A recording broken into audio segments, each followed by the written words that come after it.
Just got two things to say right now. First, I want to thank Accucare. They are awesome, our great sponsor. Get there. If you haven't been there yet, make an appointment, get to Accucare, especially towards the end of the season when your body needs to get that extra push and be healthy on the football field. Rehabilitation, recovery, they are the best. Make an appointment, call them and tell them you're coming. All right. The Shore Football Report is definitely endorsing going to Accucare. They're the best out there right now. And they have athletes going there around the clock, all sports, and that's that. And also, when you're transitioning to another sport, your body is gonna be needing this Accucare treatment because you're using different body parts.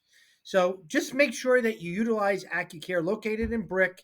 They are the best. I love being associated with them. They are part of the team, the Shore Football Report team.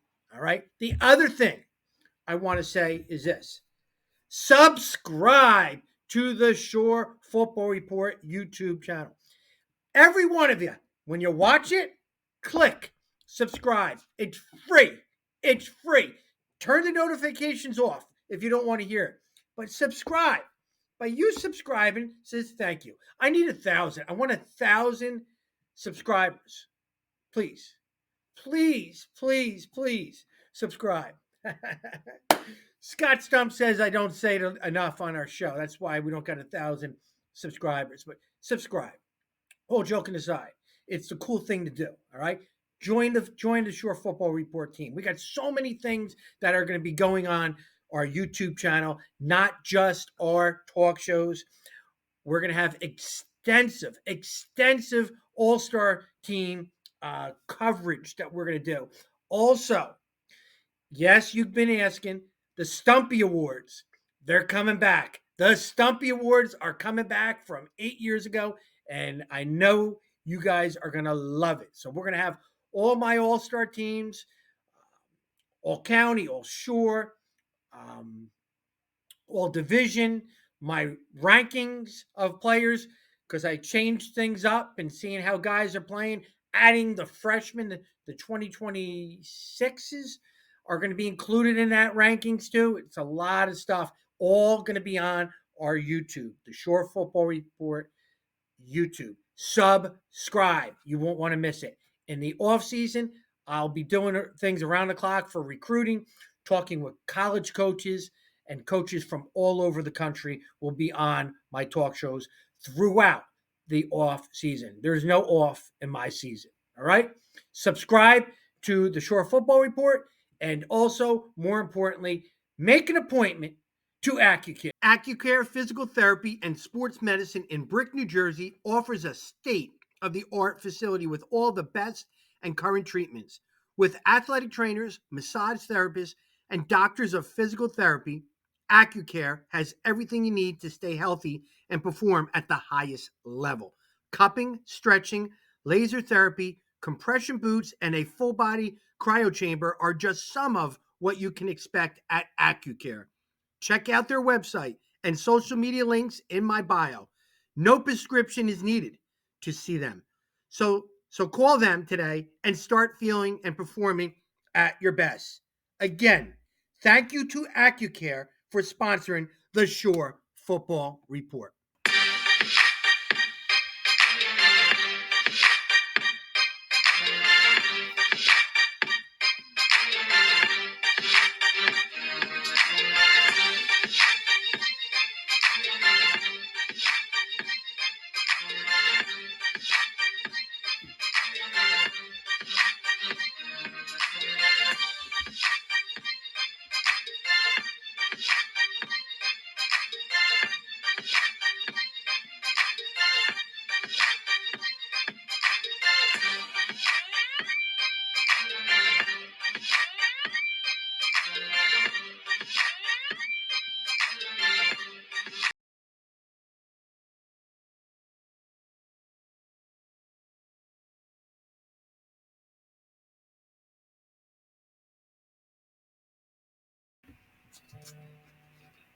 And when we're talking about the small schools, we're down in South Jersey Group 1. We have two of the best perennial small schools in New Jersey and definitely in the Shore Conference, you have Asbury Park. What an absolute story they've been this year. They get the number 2 seed after their big win over Shore Regional vaulted them up to give them a couple home games. And then Shore, the Blue Devils are the 5th seed. They're going to go on the road to Manville. All right, let's start with Asbury Park. I mean, the number 1 seed in this bracket is Woodbury, who's, again, a really solid program. Very solid. Year, a good small school program. Still, you probably would say they're the favorite in this bracket as the number 1 seed. But could you ever count Asbury Park out in anything, given everything they've overcome to get the share of a division title and a number 2 seed? Well, tri-champs with Shore, yeah, and Keyport too. But Lamar Davenport was a great hire for Asbury Park, a homegrown Asbury Park guy, been there, done it, beloved by the players as a coach. He's now the head coach, and he inherited. A guy who was a player on multiple state championship teams himself, so he knows what it's like. Well, when he got the job, he would tell me like how much he loves it here, and he loves it. And then he had a loaded team coming back, and then he had all these obstacles. He had the ineligible ball player, which supposedly they went to the game and were told you're not playing because now you don't have enough players, so they couldn't play that showcase game. And then the violence game, which there was no violence on the field because they didn't play. So there always was some obstacle they had to do. Give him credit. His numbers were low. His numbers were somewhere between the 18 to 32. The rumor was they had lower than 18, but here they are, the number 2 team in South Jersey Group 1. We know they have Jason Brown. They got Jashawn Carter, and they have Raleigh Stevens, who I love at wide receiver, defensive back.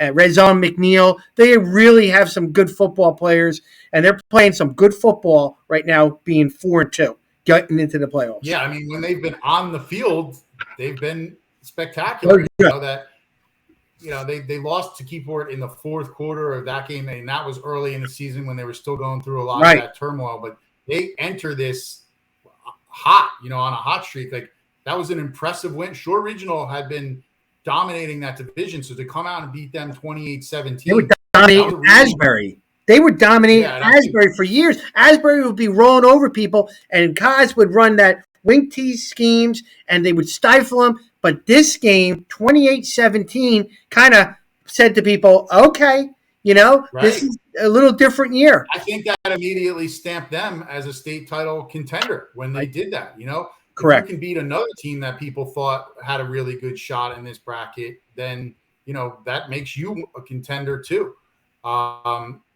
Sure, they're going to play the Manville team that actually beat Keyport. I believe it was week 0 or week 1. Sean Purcell is their star running back, 1,100 yards rushing, 22 touchdowns.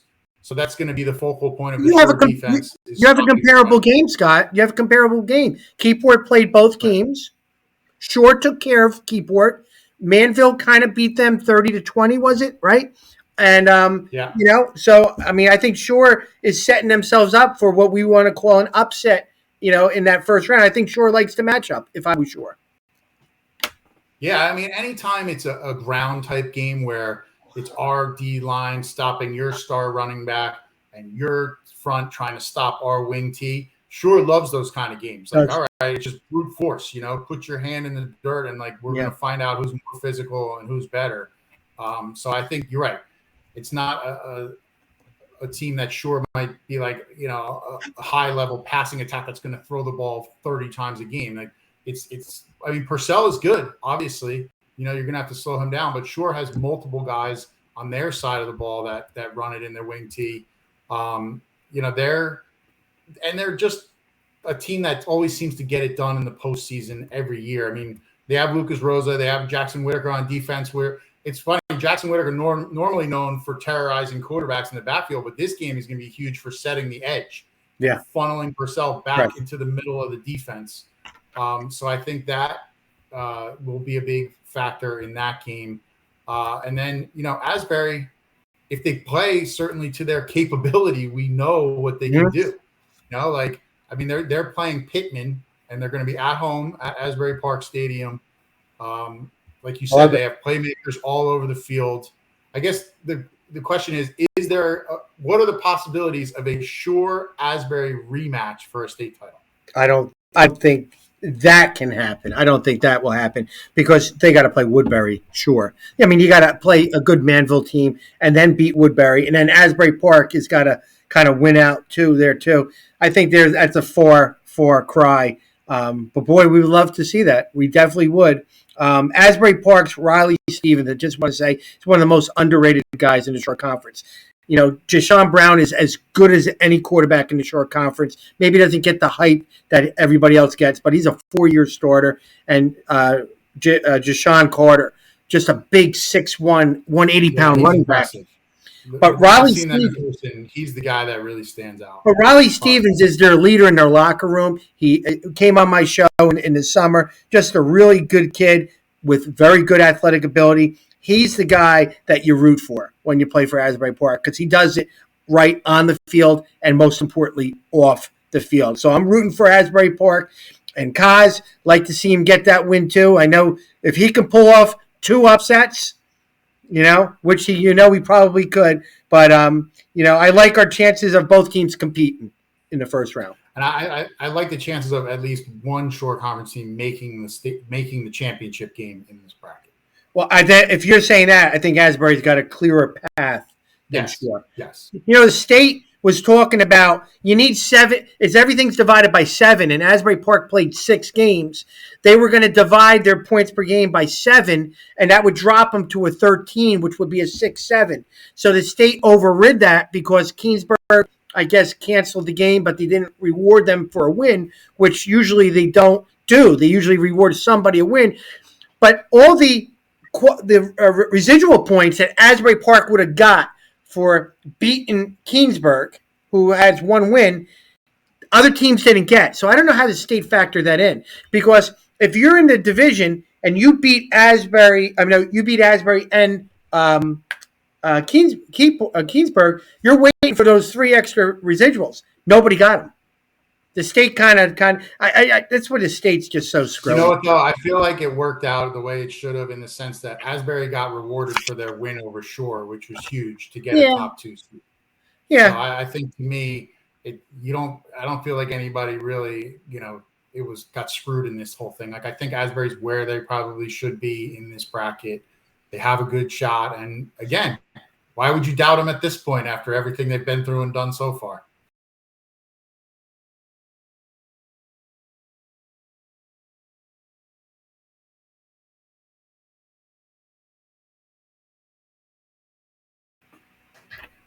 In Central Jersey Group 1, we have 1 team, and that is 6th-seeded Keyport. They are going to be on the road against Glassboro, and this is a really rugged bracket for Group 1. I mean, these are some of the best Group 1 teams in the state on a perennial basis. I mean, we'll start with the game against Glassboro. Glassboro only allows 13.5 points a game. They got a really tough defense. Their senior linebacker, Carter Kensel, has 81 tackles. They also have a freshman, Amari Saab, who's the younger brother of Keon Saab, who's now a safety at Michigan. So that family is incredible because he's got an offer. 8th grade. Xavier, he's got an offer, Scott. He's got an offer. Who already has an offer from Oregon, and he's not even in high school yet. So an incredible family of talent there. And Amari Saab already has 400 yards rushing and is a talented D-back as a freshman. Right. So this is a talented Glassboro team. Keyport's going to go on the road. Nazir Treadwell has led them all year. They've had adversity with tough injuries, and again, this is kind of like hey, go down there and take a shot, right? Mm-hmm. Yeah, I mean, give Coach Glesman credit. I mean, last year they were riding DJ Thompson, 6-2 they were last year. They had a young Nazir Treswell, and they're 6-2 again, right? And again, they've weathered, Logan Blanks, their linebacker, had a spinal cord injury. And thankfully, reading all the reports, it sounds like he's going to make a full recovery, which was tremendous news to hear. But that's a really emotional thing to have to go through. They presented him with the trophy after they beat Keensburg in their Bayshore rivalry. So they've gone through, some emotional times as well. But yeah, this to me is one of the harder matchups that, and brackets that any short conference team is in, especially small school wise. Again, you're talking about, Woodstown you might say is the favorite to win all of Group 1, the whole title in the Mhm. first year of the groups. Paulsboro is a 4 seed, and they're a perennial power. And then you have Salem. Anybody who follows the small schools knows Salem every year. That's Yeah. Jonathan Taylor, the Colts. They've had some amazing teams over the years. So this is almost like the winner of this bracket will be the favorite to win all of the Group 1 title. I agree. I mean, Keyport has got a lot of star power too within their community. You know, Nazir Treadwell, you got Dejon Cross, who transferred in from St. John Vianney, that plays safety and running back. Ryan Burns has been holding solid up on the line of scrimmage on both sides with Kevin Fitzgerald, and Roman Blanks has done a great job this year as a sophomore. And they have nothing. Especially given everything his Yeah, brother has gone through. yeah. But yeah, he stepped in. I mean, and the other thing is this team is pretty young. Like a lot of their stars will be coming back. So Yeah, they are. again, go get some playoff experience against a good team, and maybe next year you're right in the thick of it. Yeah, this is a tough bracket. I mean, we got to look you guys in the eye, and we got to tell you the truth. Like, good luck. This is good football right here in this bracket. But Keyport deserves to be in there. They're one of the top teams too, and we're going to be excited to watch their progress, not only this game but also in the future. Scott.